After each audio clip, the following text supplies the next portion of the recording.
ሊሰውራቸው የሚችልም ነገር የለም በግላቸው ማለት ነው። ነገር ግን እሳቸውን ሊሰውር የሚችለው ህወሓት ነው። ምንም ጥርጥር የለውም። ህወሓት መጀመሪያ ጠባቂዎቻቸውን ነው ያነሳው። ከዛ በኋላ እሳቸውን ነው ሰው እንዳያገኛቸው የቁም እስሩን የሚያስፈጽሙ አካላት ብዬ ብገልጻቸው ደስ ይለኛል።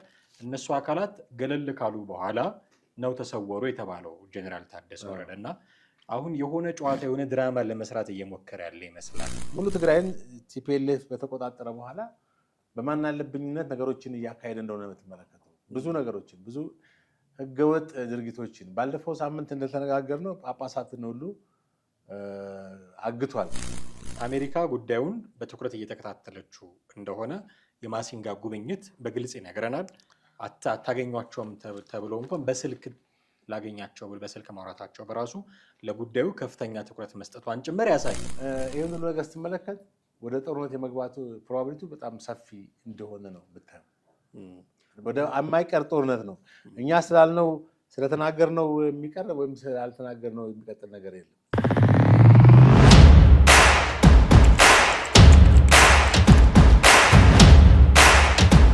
ሰላም እንዴት አላችሁ ውድ ቤተሰቦቻችን? ይህ ዘኢትዮጵያ ነው። በወቅታዊ ፕሮግራማችን ተገናኝተናል። ጥላሁን አክሊሉና ማህደገፋ ለሚቀጥሉት ጥቂት ደቂቃዎች ከእናንተ ጋር ቆይታ እናደርጋለን። የዛሬ መወያ ርዕሳችን የሚሆነው የጀነራል ታደሰ ወረደ ጉዳይ ነው። ጀነራል ታደሰ ወረደ የትግራይ ክልል ጊዜያዊ አስተዳደር እንደነበሩ ይታወቃል። ህወሓት የቀድሞውን ምክር ቤት መልሻለሁ ባለ ማግስት ግን መፈንቅለ መንግስት ሊባል የሚችል ነገር ተደርጎባቸው በቁም እስር ላይ እንደነበሩ በተደጋጋሚ ስንሰማ ነበረ። አሁን እኚህ ጀነራል ታደሰ ወረደ የት እንደገቡ አይታወቁም የሚል መረጃዎች ቤተሰቦቻቸው ጭምር መስጠት ጀምረዋል። በእርግጥ ጀነራሉ የት ይሆን የሚገኙት? የመጥፋታቸው ዜና ከተሰማ በኋላ የዚህ ጉዳይ አንድምታዎች ምንድን ናቸው የሚሉትን እየፈተሽን ነው ቆይታ የምናደርገው ከባልደረባዬ ጥላሁን አክሊሉ ጋር። እስከ ፕሮግራማችን ፍጻሜ ድረስ አብራችሁን ትቆዩ ዘንድ የአክብሮት ግብዣችን ነው። ከኛ ጋር ሆኖ እንዴት አለህ? አለው እግዚአብሔር ይመስገን። አለን ይመስገን። እንግዲህ ለማለት እንደሞከርኩት ጀነራል ታደሰ ወረደ አሁን በትክክል በእርግጥ የት እንዳሉ የሚታወቅበት ሁኔታ የለም።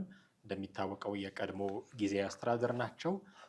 የጊዜያዊ አስተዳደሩ መጀመሪያ ምክትል ፕሬዚዳንት ነበሩ። የአቶ ጌታቸው ረዳ ምክትል ነበሩ።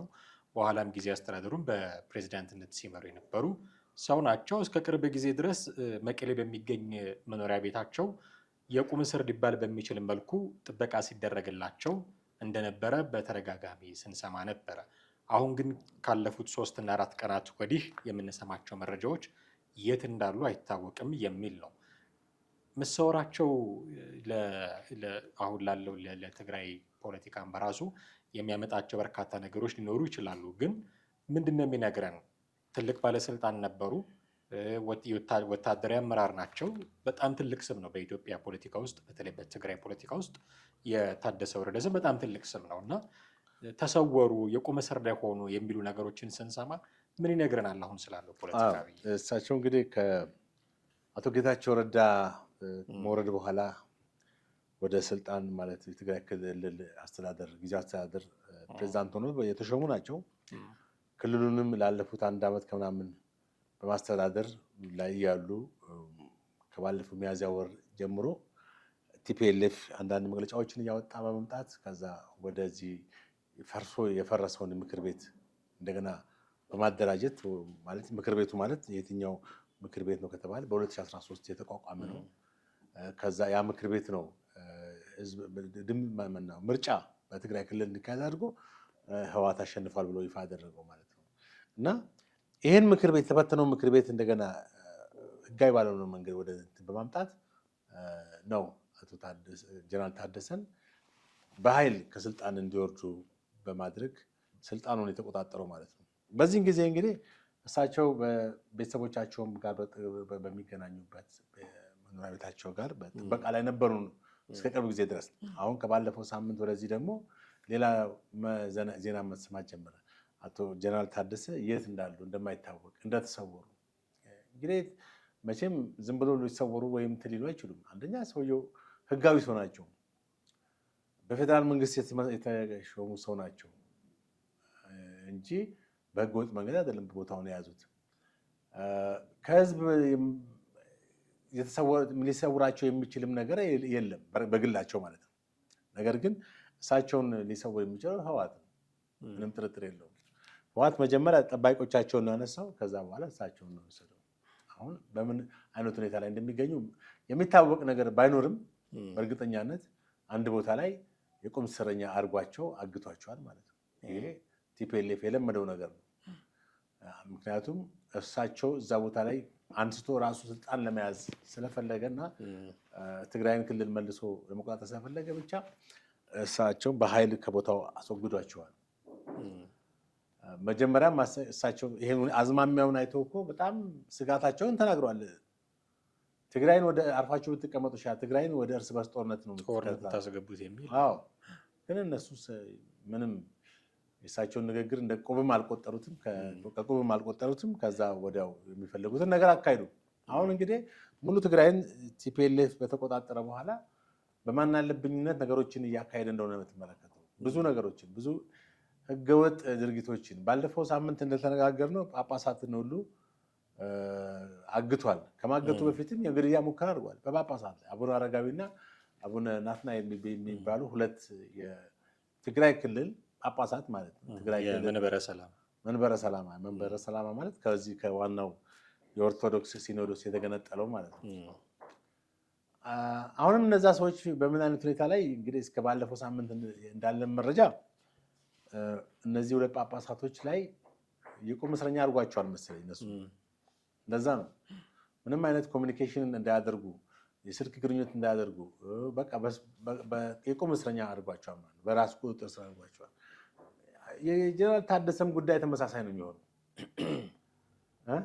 ከውጭ ከማንም ጋር ኮሚኒኬት እንዳያደርጉ በቁም እስር ላይ አድርጓቸው ነው ብዬ ማስበው። ስለዚህ እሳቸው የት ናቸው የሚለው ነገር ቲፒኤልኤፍ ነው የሚያውቁት እንዳሉ ወይ በጥንቆላ የምትናገረው ነገር አይደለም። እዚህ ናቸው ብለህ በቃ ወስዷቸዋል። ፐርፐዝሊ እሳቸው ምንም ከውጭ ከፌዴራል ከመንግስትም ከማንም ጋር ኮሚኒኬት እንዳያደርጉ አድርጓቸዋል። አሁን ይሄ ምንድን ነው የሚያሳየን? በቃ በአንድ በኩል ከፌዴራል መንግስቱ ጋር ያለውን ግንኙነት ሁሉ ኮምፕሊት በጥሷል አይደል እንዴ? የሰላም ጭላንጭል እንኳን እንዳይኖር አድርጓል። እሱ በዚህ በኩል ስለ ጦርነት ነው ነጋሪት እያስጎሰመ ያለው። በዛ ላይ ከፌዴራል መንግስት እዛ ቦታ ላይ ያስቀምጣቸውን ሰው አንስቷል ወይም አግቷል። ስለዚህ በዚህ አይነት ሁኔታ ውስጥ ናለው ማለት ነው። እንግዲህ እስከ ማክሰኞ ጠዋት ድረስ በመኖሪያ ቤታቸው ውስጥ እንደነበሩ ነው የተነገረው። መኖሪያ ቤታቸው ውስጥ ነበሩ ማለት በራሱ ለመንቀሳቀስ ነፃ ነበሩ ማለት አይደለም። የቁም እስር የሚመስል አይነት ነገር ላይ እንደነበሩ ነው የሚነገረው እና ዙሪያቸውን የነበሩ ታጣቂዎች መኪናዎችም ጭምር የደህንነት መኪናዎችም ጭምር ከበዋቸው እንደነበረ ነው ቤተሰቦቻቸውን መረጃ ሲሰጡ የነበሩት እና ከዛ በኋላ ግን እዛ አካባቢ የነበሩት የጥበቃ ሰራተኞች ከምሽት ጀምሮ አካባቢው ጥለው እንደሄዱ ከዛ በኋላ መሰወራቸው እንደተሰማ ነው የሚነገረው። እዛ አካባቢ የነበሩት እሳቸውን ሲጠብቁ አሁን ሲጠብቁ ለማለት ይቸገራል። ሰው እንዳያገኛቸው የቁም እስሩን የሚያስፈጽሙ አካላት ብዬ ብገልጻቸው ደስ ይለኛል። እነሱ አካላት ገለል ካሉ በኋላ ነው ተሰወሩ የተባለው ጀኔራል ታደሰ ወረደ እና አሁን የሆነ ጨዋታ የሆነ ድራማ ለመስራት እየሞከረ ያለ ይመስላል። እነዚህ ወታደሮች እሳቸው የሚጠብቁ ወታደሮች ገለል ካሉ በኋላ ተሰወሩ ማለት ወይ ራሳቸው ፈልገው ጠፍተዋል ማለት ነው፣ ወይ እነሱ የማያውቁት አካል ወስዷቸዋል ማለት ነው የሚል የሆነ ውዥንብር ለመፍጠር የፈለገም ይመስለኛል። እና እንዴት ነው አሁን ይህንን ማመን የምንችለው? ህወሓት ነው ራሱ የሰወራቸው ብሎ እንዳይባል ድራማ እየሰራም ያለ ይመስለኛል። ምክንያቱም መጀመሪያ ሲጠብቋቸው ነበረ፣ መኪናዎች አስቀምጠው ጥበቃዎች አስቀምጠው ከዛ ማታ ላይ እነሱ ቦታውን ለቀው ከሄዱ በኋላ የመጀመሪያው ጥበቃም ነው ለማለት ያስቸግራል፣ የቁም እስር ነው የሚባለው። ቦታውን ለቀው ከሄዱ በኋላ እነሱ ጀነራሉ ተሰወሩ ተባለ። ለዚህ እኔ እንደውም ስጠበቃቸው የነበረው እንዲህ እንዳይሆኑ ነበረ የሚል አመክንዮ ለማስቀመጥም እንዲመቸው ያሰበ ይመስለኛል። እና እንዲህ ባለ መንገድ ድራማ እየሰራ መቀጠሉስ ለጀነራሉ ከዚህ በፊት አብሮ ሲሰሩ የነበሩ ናቸው እና እንደ ትንሽ ሪስፔክት እንኳን ማሳየትም አይታይበትም ድርጅቱ ዘንድና የሆነ ድራማ እየሰራ ያለ ይመስላል። እኔ ራሳቸውን ሰውረዋል የሚለው ነገር አልቀበሉም።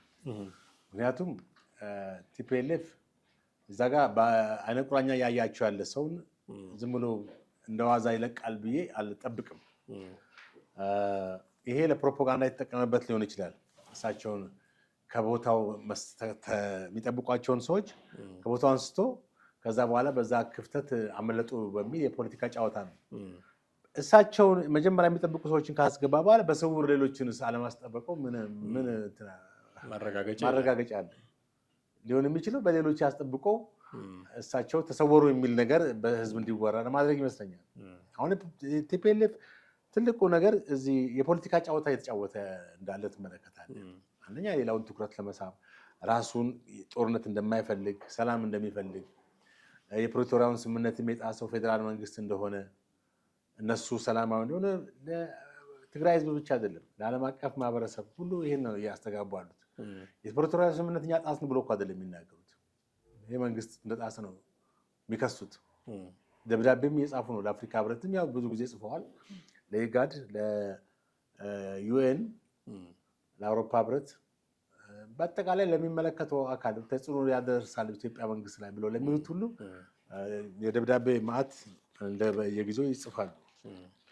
ግን ምንድነው ትክክለኛው ነገር? የትኛው ነው ትክክለኛው ነጥብ? ምን ትመለከታለህ? አንደኛ ይሄ ድርጅት እውነት የሰላም ፈላጊ ቢሆን ጦርነት የማይናፍቅ ቢሆን ሲጀመር የፕሪቶሪያውን ስምምነትም ለማፍረስ አይዳዳውም ነበር። ምክንያቱም ከዛ ደም አፋሳሽ ጦርነት በቃ እግዚአብሔር አወጣን ብሎ በሰላም የመጣውን የሰላም አማራጭ መጠቀም ነበረበት። ከዛ በኋላ ደግሞ እንደው አሁንም የሰላም ፍላጎት ቢኖረው የግዳጅ ውትድርና ምንም ነገር ኮሽ ባላለበት ሁኔታ ነው የጀመረው አይደል? ለምሳሌ የፌደራል መንግስቱ አሁን ሳምንት አይሞላውም መግለጫ ካወጣ። ለምን ዝም አለ? እስከ መቼ ዝም ይላል ተብሎ ነበር። ጭራሽ የትግራይ ጻድቃን ጀነራል ጻድቃንና ሌሎች የትግራይ ተወላጆች ህወሓት በመቃወም ባለፈው ሰላማዊ ሰልፍ ሲወጡ የፌደራል መንግስቱ ሁለት መልእክቶች አስተላልፈዋል። አንደኛው በሰላማዊ መንገድ ትጥቅ እንዲፈታ ህወሓት ማድረግ አለበት የሚል ነው። ሁለተኛው አማራጭ ደግሞ ያው ወደ ጦርነት በኃይል ገፍቶ ማንበርከክ አለበት የሚል ነው። በተለይ የመጀመሪያው አማራጭ ላይ መንግስት እንዲሰራ ትልቅ ተጽዕኖ አድርገዋል ማለት ነው። ጥያቄ አቅርበዋል። ግን ያው መንግስት እንግዲህ ሁለቱንም ፓራል ነው እያስኬደ ያለው ማለት ሰላማዊ አማራጩንም ወታደራዊ አማራጩንም። ሰላማዊ አማራጩ እንግዲህ ምን ያክል ያስኬዳል ከዚህ በኋላ ሳይሆን የሰላም እንጥፍጣፊዎችን ሁሉ እንግዲህ መጠቀም ነው ያለው አማራጭ። የሰላም አማራጩ ለመጠቀም ግን ቢያንስ የፕሪቶሪያው ስምምነት እንዳለ ሆኖ ቢሆን ነበር መልካም የሚሆነው። ግን ኮምፕሊትሊ እንደፈረሰ ከተናገረ ስለ ፕሪቶሪያው ስምምነት ምን ታወራለህ? ከዚህ በኋላ አብቅቶለታል። ከዚህ በኋላ ሌላ ስምምነት ልትፈጥር ነው ማለት ነው። ያ ደግሞ የሚሆን ነው ወይ? አሁን ባለው ሁኔታ ቢሆን መልካም ነው። ግን እዛ የጦርነት ነጋሪ የተጎሸመ ማንንም አንፈራም እየተባለ ድሮ ብቻችንን ነበር አለ ደብረጽዮን። አሁን ደግሞ ብዙ አጋሮች አሉ። ስለዚህ ብትመጡ አሁን ደግሞ ትናንት መግለጫ ወጥቷል መሰለኝ። ስለዚህ ይሄን ሁሉ ነገር ስትመለከት ወደ ጦርነት የመግባቱ ፕሮባቢሊቲ በጣም ሰፊ እንደሆነ ነው ብታየው። ወደ የማይቀር ጦርነት ነው። እኛ ስላልነው ስለተናገርነው የሚቀር ወይም ስላልተናገርነው የሚቀጥል ነገር የለም። እንግዲህ ጉዳያችን በደንብ መነጋገሪያ ያደረግናቸው ሰው ጀኔራሉ ናቸው እና የእሳቸው መሰወር ጋር ተያይዞ ነው ነገሩን እያነሳን ያለ ነው። ከተወሰነ ጊዜ በፊት ሜቢ ሳምንት ሀርቬን ማሲንጋ ታስታውሳለህ፣ ወደ መቀሌ ሄደው ነበረ። ከዛ ወደ ጎንደር ማምራታቸው ይታወሳል። ሀርቬን ማሲንጋ ወደ መቀሌ በሄዱበት ጊዜ ከጀኔራል ታደሰ ወረደ ጋር እንዳይገናኙ በትግራይ ጸጥታ ቢሮ ተከልክለው ነበር። በዚህ ምክንያት እንደውም ራሳቸው ጀኔራሉ የጸጥታ ስጋት፣ የደህንነት ስጋት አድሮባቸው እንደነበረ እንደተናገሩ በቤተሰቦቻቸው በኩልም ይፋ እንደተደረገ እናስታውሳለን። እና እንዲህ ያሉ ጉዳዮችን ያደርግ የነበረ ድርጅት ነው ማለት ነው። አሁን የአሜሪካውን አምባሳደር ከጀነራሉ ጋር እንዳይገናኙ የከለከለ የነበረ አካል አሁን ምን ተገኝቶ ጭራሽ እንዲሰወሩ አደረገ? መጀመሪያ እንዳይገናኙ ነበር የሚከለክለው። ኦፍኮርስ በስልክ አውርተዋል ማሲንጋና ታደሰ ወረደ፣ ግን በአካል እንዳይገናኙ አድርጎ የነበረ ድርጅት አሁን ምን የተለየ አዲስ ነገር መጥቶ ነው ጭራሽ እስከ መሰወር የደረሰው? አሜሪካ ጉዳዩን በትኩረት እየተከታተለችው እንደሆነ የማሲንጋ ጉብኝት በግልጽ ይነግረናል። አታገኟቸውም ተብሎ እንኳን በስልክ ላገኛቸው ብል በስልክ ማውራታቸው በራሱ ለጉዳዩ ከፍተኛ ትኩረት መስጠቷን ጭምር ያሳያል። አሜሪካ እንዲህ እየተከታተለችው ያለውን ነገር ፌዴራል መንግስቱም ጭምር አሁን ጠንከር ያሉ መግለጫዎችን የሚያወጣበት ጉዳይ መሆኑን እያወቀ ጀነራሉን ከቁም እስር ከአምባሳደሮች ጋር የማይገናኙ ከዛ ሁኔታ አውጥቶ እንዲሰወሩ የሚያደርግ ምን አዲስ ነገር መጥቶ ነው ሊሰወራቸው የሚችለው ህወሓት የሚል ጥያቄ መነሳቱ አይቀርም ብዬ። ትክክል። ጀነራል ታደሰ እንዳይገናኙ ከአምባሳደር ኤርቪንግ ማሲንጋ ሄዶ ነበር ባለፈው። ከእሳቸው ጋር እንዳይገናኙ ማድረጉ ትልቅ የራሱ የፖለቲካ እምነት ነው። ወይም ህወሓት ሁሌ በተጠራጣሪነትና ከሌሎች ግንኙነት ከየትኛውም ቦታ ላይ የአሸናፊነትን ነጥብ ይዞ መውጣት የሚፈልግ ድርጅት ነው። የሚጠራጠረውን ነገር ሁሉ በሆነ እንትን ማሰናከልና ማደናቀፍ ይፈልጋል። አሁን ከዚህ አምባሳደሩ ጋር ጀነራል ታደሰ መገናኘታቸው ብዙ ሚስጥር እንደሚወጣበት ያውቃል። ሰዎቹ የማፊያ ስራ ነው የሰሩት አይደል እንዴ? የወንብድና ስራ ነው የሰሩት። ምክንያቱም በሰላም የተሾመን አንድን የክልል ፕሬዚዳንት በኃይል ማውረድ ከወንበድነትና ከሽፍታነት ውጭ ምን ቃላት ምን ስም ሊሰጠው ይችላል አይደል? ወንበዴዎች ከዚህ በላይ ይሰራሉ እንዴ? ሽፍቶች ከዚህ በላይ ይሰሩ እና በአጠቃላይ ኤርቪንግ ማሲንጋ ጋር ከተገናኙ አምባሳደር ማነው ጀነራል ታደሰ ስለ ቲፒኤልኤፍ አሁን ከረንትሊ ያለውን ሚስጥር ሎኬሽናቸውን፣ አጠቃላይ የሰሩትን ጥፋት፣ የሰላም እንትኑ እንዴት እንደደፈረሰ አሁን ለምሳሌ የሰላም ድርድሩ ተጠያቂው ማን ነው የሚሉት ፌደራል መንግስቱ። ይሄን ሚስጥር ማወቅ ፈልጓል አምባሳደር። ስለዚህ ያንን ሚስጥር ሊነግራቸው ማን ነበር? ጀነራል ታደሰ ነው። ያ ነው እንግዲህ እንዳይገናኙ ያደረጉበት አንድም ሁኔታ ሌላ አይደለም። ኤርቪንግ ማሲንጋ ጋር ጀነራል ታደሰ ሲገናኙ ስለ ህወሓት መልካምነት ወይም ትክክለኛ ስራ እየሰሩ ነው ብለው ሊናገሩ እንደማይችሉ የታወቀ ነው። መፈንቅለ መንግስት ስላደረገበት ቡድን መልካምነት ሊያወሩ አይችሉም። ይሄ ስጋት ስላለባቸው ነው እንዳይገናኙ ያደረጉት። ከዛ በኋላ ደግሞ ትንሽ ቆይቶ ደግሞ ሰውየው መሰወራቸው ተነገረ። ይሄም አንዱ የሌላኛው የፖለቲካ ጨዋታ ነው። አሁንም ለኤርቪንግ ማሲንጋ እንኳን ባይነግሩ ሌላ ኮሚኒኬት ሊያደርጉ የሚችሉት የፌደራል መንግስቱ የስልክ ግንኙነቱንም ማቋረጥ ፈልገዋል። በቃ የስልክ ግንኙነቱ በአጠቃላይ በቁጥጥራቸው ስር የቁም እስረኛ በማድረግ በቁጥጥራቸው ስር ማድረግ ፈልገዋል። በእነሱ ትዕዛዝ ስልክ ማናገር ከፈለጉ በእነሱ ፍቃድና ትዕዛዝ ውጭ ምናልባትም ማንኛውም የፖለቲካ ግንኙነት እንዲያቆሙ እንዲያደርጉም ከልክለው ሊሆን ይችላል። ይሄ ይጠቅማቸዋል። አሁን አሜሪካ ትኩረት ያደረገችበት ቅድም ስል እንደነበረው በትኩረት የምትከታተለው ጉዳይ ላይ እንዲህ ማን አለብኝ ብለው መንቀሳቀሳቸው ባለፈው እንደምታስታውሰው የቪዛ እገዳ ተጥሎባቸዋል መሪዎቹ ላይ እና ቤተሰቦቻቸው ላይ። ይህንንም እንደምንም ሳይቆጥሩ እንደገና እኚህን ሰው ለምን ተገናኛችሁ በስልክ ብሎ መሰወር ይጠቅማቸው ፖለቲካሊ ይጠቅማቸዋል ወይ? ዋይዝ አካሄድ ነው ወይ? ከፖለቲካ አንጻር ህወሓት ሁልጊዜ ጥቅም አይገኝበትም ከሚባለው ነገር ላይ ጥቅምን የሚያገኙት በመጮህ ነው። ማለት ራሳቸውን ሌላኛውን ወገን እንደ ጥፋተኛ አድርገው በመውሰድ ነው። ይሄ የቲፒኤልኤፍ የማንነት ወይም የኋላ ታሪክ የሚያሳየን ሀቅ ነው። በጫካ ያሉ ብዙ ስህተቶች ከደርግ ጋር በጦርነት በነበረው ጊዜ የሰሩትን ስህተት ሁሉ በደርግ የደፈድፉ እንደነበር ታሪክ ያስረዳል አይደል? በስልጣን ላይ በነበሩት ጊዜም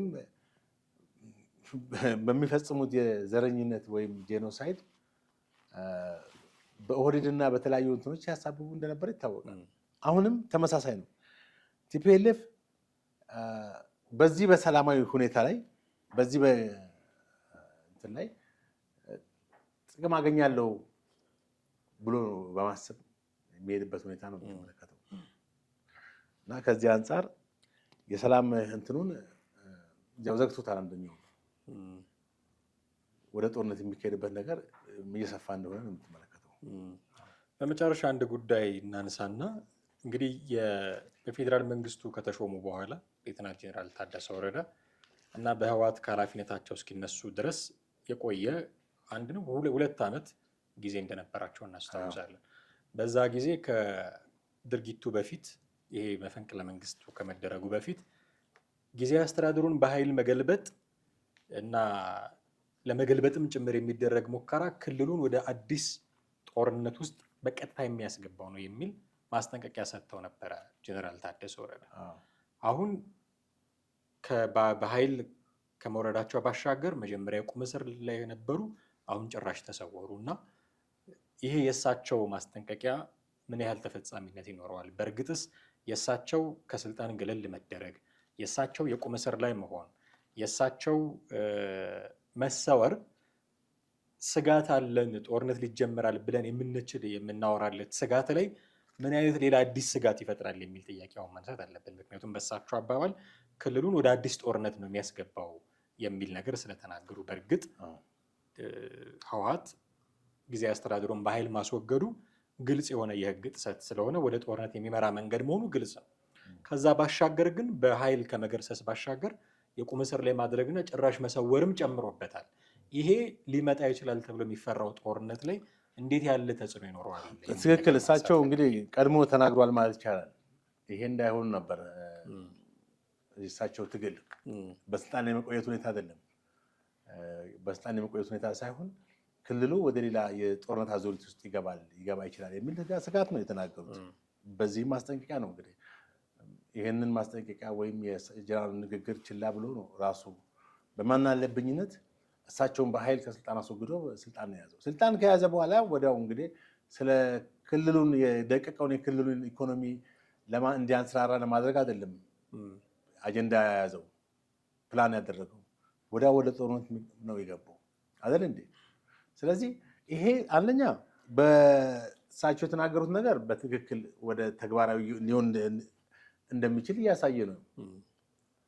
በሁለተኛ ደረጃ ደግሞ ቲፒኤልኤፍ ይሄንን ሲያደርግ ምንድነው የጦርነት አራራው ወይም ቲፒኤልኤፍን ለጦርነት እንደዚህ የሚያስጨፍረው ወደ ጦርነት ለመግባት ስትል ብቻውን አይደለም፣ ያው ፕሮክሲ ኤጀንት ነው። የውጭ ኃይሎች ደብረጽዮን በግልጽ ተናግሯል።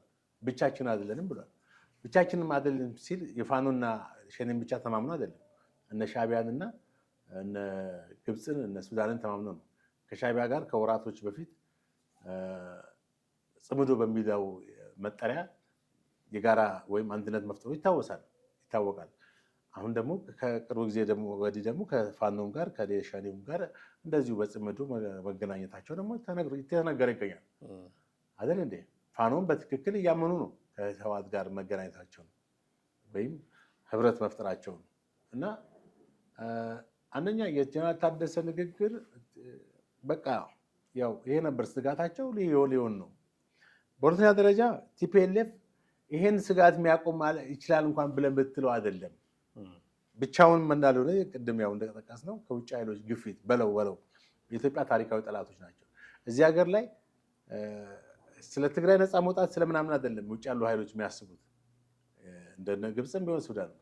በኢትዮጵያ ውስጥ የሆነ ትርምስ በቃ የፖለቲካና የጦርነት ትርምስ፣ ሌሎች በቃ ኢትዮጵያ የተረጋጋችና ጠንካራ ሀገር ሆና እንዳትወጣ የሚፈልጉ ስለሆኑ ያው በጦርነት እንድትታመስ ይፈልጋል። አሁን እኮ በቅርቡ ራሱ የግብፅ የውጭ ጉዳይ ሚኒስትር በኢትዮጵያን እየከሰሱ ነው በህዳሴው ግድብ። እንግዲህ ግብጾች መቼም ሊያቆሙ አይችሉም።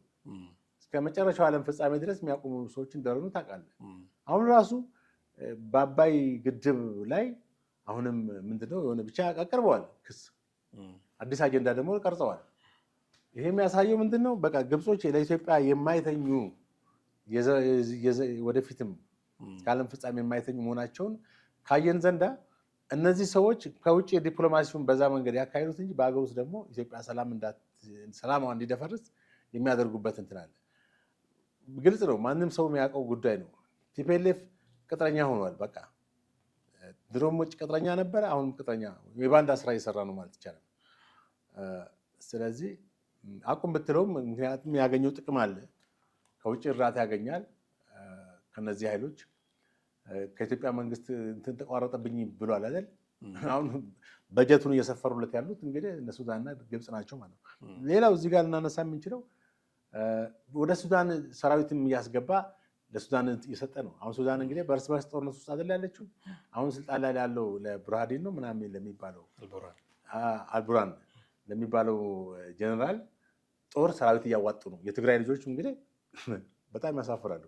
በአንድ በኩል ለራሱ አሰልፎ ያዋጋቸዋል፣ በሌላ በኩል ደግሞ ወደ ሱዳን በመላክ ለሱዳን እንደ ነፃ አውጪነት ስራ እንዲሰሩ እንዲታገሉ ወይም እንዲዋጉ እያደረገ ነው ማለት ነው።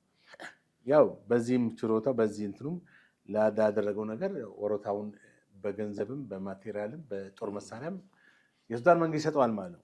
በአጠቃላይ እንግዲህ ስንጠቀልለው ቲፒኤልኤፍ በኢትዮጵያ ላይ ማተራመስ ዓላማ ነው ያለው እንጂ አሁንም ለትግራይ እንደሱ ትግራይ በከበባ ውስጥ ነች፣ ትግራይ እንደዚህ ነች ምናምን በሚለው ፕሮፓጋንዳ በሚለፍፈው ፕሮፓጋንዳ አይደለም። ትግራይ ህዝብ እኮ አየነ ይሁንና እዚህ ሀገር ውስጥ ያሉት እኮ የትግራይ እናቶች ሲጮሁ ባለፈው ሳምንት በሚዲያ ተከታትለናል አይደል? እያለቀሱ ሲለምኑ ከዚህ በላይ ምን አለ? ባለፈው ሳምንት ምናልባት እኛ አርብ ነው የተነጋገርነው አይደል? ማታውኑ ነው መግለጫ ወጣው ቲፒኤልኤፍ። ገርሞኛል። ምንድነው መግለጫውን ካዳማጥከው በቃ በኢትዮጵያ ውስጥ ያሉትም በዓለም ውጭ ሀገር ያሉትን ትግራይ ተወላጆች በጭራሽ ይሄንን እንትን እንዳተባበሩ ሰላማዊ ሰልፍ በሚል ፍራቻ አድሮበታል። ስለዚህ አሁንም ይሄን ፈርቶታል። አየህ እኛ ቲፒኤልኤፍ ሊፈራ የሚችለው የትግራይ ህዝብ ከተነሳበት ብቻ ነው። አሁን የትግራይ ህዝብ ዝም ማለት የለበትም። በዚህ አጋጣሚ በቃ ከዚህ በኋላ ለራሱ ነፃነት ራሱ ነው መታገል ያለበት፣ መስዋዕት መክፈል ያለበት የትግራይ ህዝብ። እስከ መቼ ሽሩሩ ብሎ ህወሓትን በጫንቃው ላይ ተሸክሞ ይኖራል? ምን ጠቀመው? ይኸው ወደ 50 ዓመት በላይ ሲጫወትበት ኖረ። 17 ዓመት በደርግ ጊዜ 27 ዓመት በስልጣን ላይ ያለ ራሱ ምንም አይነት ነገር እኮ ለትግራይ ህዝብ እንዳልጠቀመ የትግራይ ህዝብ ይመሰክራል። ራሳቸው ናቸው የሀገሪቷን ሀብት ሲከፋፈሉ የነበሩት በዶላር በዩሮ እየመነዘሩ ውጭ ሀገር በስዊዝ ባንክ ገንዘብ እያስቀመጡ የተለያየ ንግድ ተቋማትን የሚያንቀሳቀሱ እነሱ ናቸው። ሪል ስቴቱ ምኑ በአጠቃላይ ባንኩም ታንኩም እነሱ ጋር እንደነበረ ነው። ስለዚህ አሁንም ቢሆን የትግራይ ህዝብ በንቃት በቃ ከርቀት አያገባኝም ማለት የለበትም። ወገኑ ነው ያለቃል፣ ወንድሙ ነው እየሞተ ያለው። ተጨማሪ የሰው እንትን ሊፈጅባቸው በዝግጅት ላይ ነው ቲፒኤልኤፍ። ሰላማዊ ሰልፍ ባለፈው ተካሂዶ አሁን ደግሞ በሶሻል ሚዲያ ከተቻሉ ማለት የትግራይ ወጣቶች በሶሻል ሚዲያ ካምፔን ማድረግ አለባቸው ብዬ አስባለሁ። ትልቅ በዩቲዩብ በቲክቶክ እና በሌሎች የሶሻል ሚዲያዎች ካምፔን ለምን አያደርጉም? እውነቴን ነው የምልህ። ህዝባቸውን የወዱና ለማዳን የሚፈልጉ ከሆነ ለዛ የማይቀረው ጦርነት ይኖራል። በዚህ መንገድ ነው በቃ እኔ አንዱ ማስበው የነበረው። አሁን ሰላማዊ ሰልፍ አልኳል። ያንን ሰላማዊ ሰልፍ እየቆራረጡ ሹት ማድረግ በሶሻል ሚዲያ አለበለዚያም ህዝባቸውን እንዴት ይታደጋሉ? ዋጋ የለውም። እንግዲህ በዚህ በህወሓትና በፌዴራል መንግስት መካከል ከፍተኛ ውጥረት በነገሰበት በዚህ ጊዜ የጀኔራል ታደሰ ወረደ መሰወር አዲስ ሌላ አይነት የጸጥታ ስጋት መፍጠሩም ጭምር ነው እየተነገረ ያለው። ምን አይነት ስጋት ነው? መሬት ላይስ ምን አይነት ለውጦች ያመጣል? እየቆየን የምናየው ነገር መሆኑ እንደተጠበቀ ሆኖ እኛ ግን የዛሬው ፕሮግራማችንን እዚህ ላይ እናበቃለን። እጅግ አድርጌ ያመሰግናለሁ ጥሌ።